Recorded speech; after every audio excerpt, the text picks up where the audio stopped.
Honest J. Nowak. Oh yeah.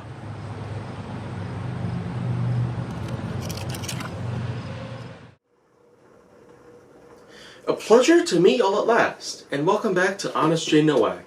And so what I'm going to be doing here is that right now, I'd like to say real quick that there are so many ideas out there that are revolving around modern day devices. And the device that you pretty much use pretty much just depends on the type of power it runs on, the kind of battery life it would have, the kind of style it seems to endure.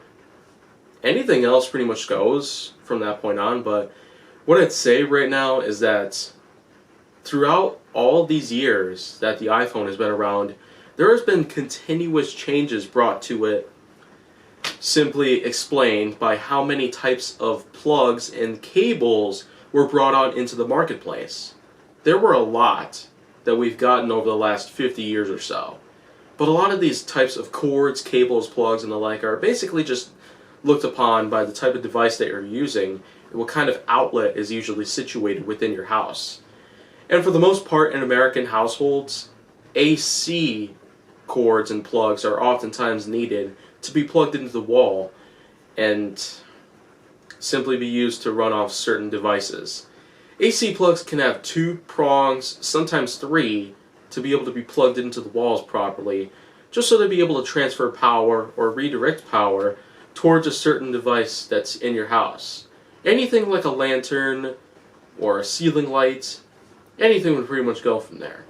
There's even the usages of on-off switches for lighting in certain houses, but mainly it's about regards to what kind of plug you pretty much use just to be able to power them on. But for our devices though, that's a whole nother story around here. Because we've gotten so many types of devices that require many different types of adapters around here, it gets pretty complicated as you go. For the most part, I've come across many types of plugs out there. There's been plugs like the DC unit, there's been the AC adapter, of course, which can relate to a lot of different cables that can end in a specific type of adapter. But for the most part, we've got the types of adapter shapes that take place, such as USB-A, USB-C, DC, USB-C, not to mention the Apple Lightning cable, the audio jack, and there's plenty of others out there that I can pretty much go on. Even the 30-tooth plug is also something that was pretty common, but that was mostly just back in the old days when the iPhone and the iPod were also starting to flooding the markets. That was when they used the 30-tooth cable, but in more recent times we've been using the Lightning cable. And the Lightning cable does work differently than the 30-tooth cable. But there are some devices out there that would still require the usage of a 30-tooth cable just to be powered on. A lot of today's iPods, as it turns out, including the Classic and some of the older generations of the Nano or the Mini, would require the 30-tooth cable. But most of the time, a lot of the more recent iPod Nanos would be powered by a Lightning cable. And so when it comes to many other types of plugs and the like which that would require certain adapters out there, it gets even more complicated. There's just so many choices out there, it kind of just makes you wonder exactly what might you be wanting to get.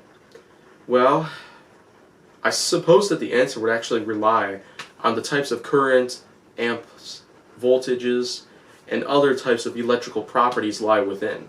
The kind of surge protections, based on the amount of joules that has been calibrated, would also try to help you study based on what would be safe enough for your device to be used on. And so, of course, the micro USB and the Apple Lightning cable, they both happen to be some of the most common types of charging cables out there. But there are others out there. USB-C, in fact, is starting to rise up to the top, in the same way that the Lightning cable and the micro USB cables are also being used on a lot of our devices. Though I should probably jump to conclusions right now, as it's not oftentimes that we're going to have ourselves a little problem or such with our cables, because for the most part, some cables can be expensive, but some can be cheap, which is good for some people who want to live off of a very strict budget, but it kind of comes at a cost. Some of these types of cables out there and other types of plugs that can be very cheap, sold in some secondhand stores and the like, are pretty much just counterfeited. A lot of these times, these kind of cables would actually allow more power or more power to be transferred, so in which case this would lead to the fact that some devices cannot hold a charge in their batteries.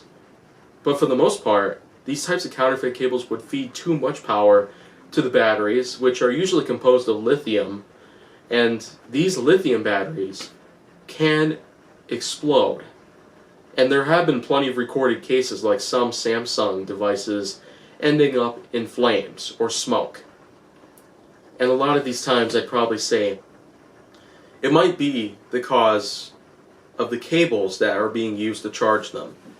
Batteries can be damaged due to having too much power being fed to them, and I'd suppose that just might be a good reason to have a more expensive cable on you. There's plenty of good reasons to have more expensive things out there because of the various problems that some cheaper items can actually use. Mainly because they're knockoffs or counterfeit products, but for the most part, it seems that the majority of cheap products end up becoming bought by millions of consumers out there, just so a budget can be lied within. And if a budget can definitely be put together, then it's probably good for them, but they might just have to deal with some of the cons of having this type of feature within their lives. And I've had my share of the whole thing, but I can say for the most part that most of the cables that I've gotten that were pretty cheap, I haven't seen anything happen that's as bad as it should have been considered. But again, it probably all depends on the type of condition that they seem to be in, not to mention what kind of power that it can actually draw within to your device, or the kind of transferring that it can do from your device. So this way, too much amps or voltages or joules even would be administered into the battery. So I guess it's probably just about it in a nutshell. As long as you choose the right cable, you'd probably be good to go. But again, the variety with the types of adapters and the like that we've been trying to use over the years, it gets a little overwhelming at first, but we seem to have learned to deal with it as best as we can. So I guess that's probably just about it. There's not much else I'd probably have to talk about an adapter or something like that, because it's already gotten, pretty big in terms of how far it's been branching out over the years since the iPhone ever hit the market. But right now, I might as well just move on right now, because it's just going to be even more complex as I go. But I'll be ready for it all. So many things are continuously up here, brainstorming, brainwashing, brain freezing, brain farting. I guess it gets a little out of hand, but that's only because of how all of this work is going to be. It's going to be a little complex, a bit monotonous as I go. But anyhow, if you want to see more, go down to my channel. Make sure that you like, subscribe, comment, follow me on social media, and stay on the Hollywood side.